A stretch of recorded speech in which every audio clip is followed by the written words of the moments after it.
Good morning class. आज की कक्षा में आपका स्वागत है। जो कविता हमने आरंभ करी थी, कैदी और कोकिला, आज उसके बाकी के काव्यांश हम अपनी कक्षा में पढ़ेंगे और आप लोग ध्यान से उन्हें सुनिए। देखिए बेटा, काव्यांश। क्या हुई बावली, अर्धरात्रि को चीखी। कोकिल बोलो तो कभी जो है स्वतंत्रता सेनानी जो कोयल इस तरह चीख रही है तो उसको लगता है कि क्या कोयल बावली हो गई है जो अर्धरात्रि आधी रात को चीख रही है।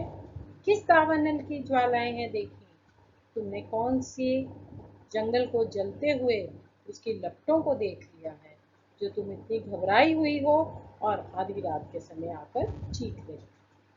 भावार्थ पढ़ो। भावार्थ देखो बेटा, स्वतंत्रता सेनानी को कोयल का इस तरह अंधकार से भरी आधी रात में गाना बड़ा ही अस्वाभाविक लगा। इसी वजह से उसने कोयल को बावली कहते हुए उससे पूछा कि तुम्हें क्या हुआ है, तुम इस तरह आधी रात में क्यों चीख रही हो। क्या तुमने जंगल में लगी हुई आग देख ली है। यहाँ पर कवि ने जंगल की भयावह आग के रूप में अंग्रेजी सरकार की यातनाओं की तरफ इशारा किया।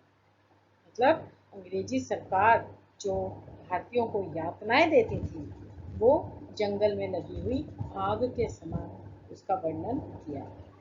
उन्हें ऐसा लग रहा है कि कोयल ने अंग्रेजी सरकार की हैवानियत देख ली है, इसलिए वह चीख चीख कर ये बात सबको बता रही है।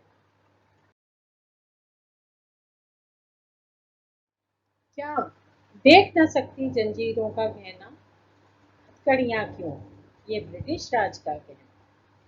कोलू का चर्रक चून, जीवन की तान, मिट्टी पर उंगलियों के ने लिखे हैं कब।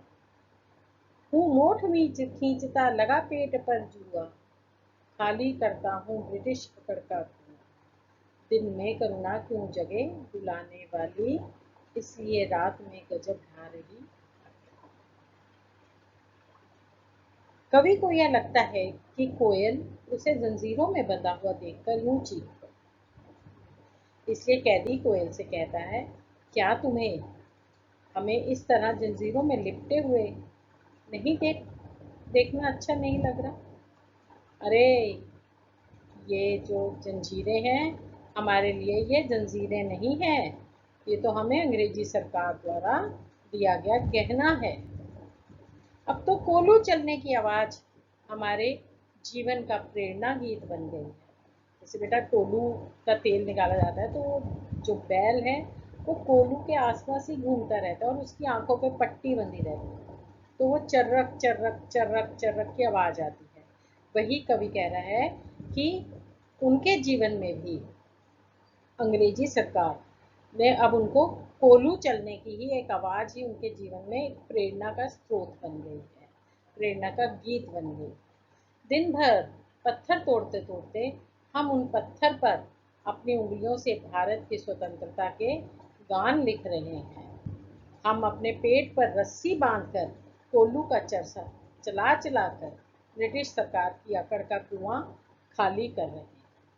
अर्थात हम इतनी यातनाएं सहने, भूखे रहने के बाद भी अंग्रेजी शासन के सामने नहीं झुक रहे, जिससे उनकी अकड़ तो जरूर कम हो जाएगी। इसी वजह से दिन में हमारे अंदर यातनाओं को सहने के लिए गजब का आत्मबल आ जाता है, जिससे हमारे अंदर कोई करुणा उत्पन्न नहीं होती और ना ही हम रोते हैं। मतलब इतनी परेशानियों के बाद भी हम उफ तक नहीं करते।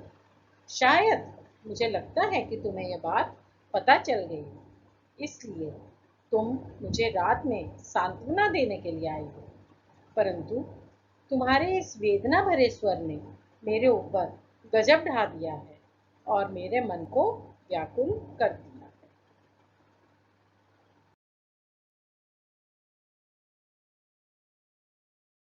इस शांत समय में अंधकार को वेद रो रही क्यों हो, कोकिल बोलो।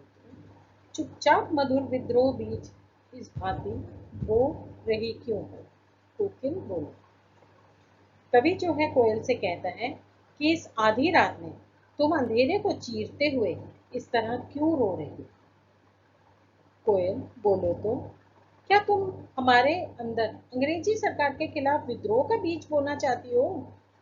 इस तरह कवि ने जेल में बंद एक कैदी के स्वतंत्रता सेनानी के मन की दशा का वर्णन किया है कि किस प्रकार कोयल का यह गीत गा गाकर भारतीयों में देश प्रेम एवं देशभक्ति की भावना को मजबूत बनाना चाहती है, ताकि वे अंग्रेजों की स्वतंत्रता से मुक्ति पा सके।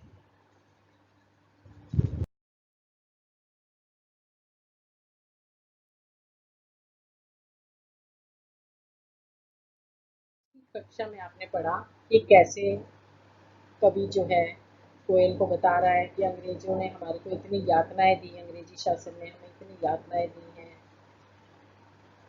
इतने चेनों से बांध दिया है, खाना भी नहीं देते, तो लेकिन कोलू के बैल की तरह वो जो चर्रक की आवाज़ है वही उनके जीवन का एक प्रेरणा गीत रह गई है। परंतु इतनी यातनाओं के बाद भी स्वतंत्रता सेनानियों को जरा से भी दुख का आभास प्रकट नहीं होने देते वो अंग्रेजों के सामने।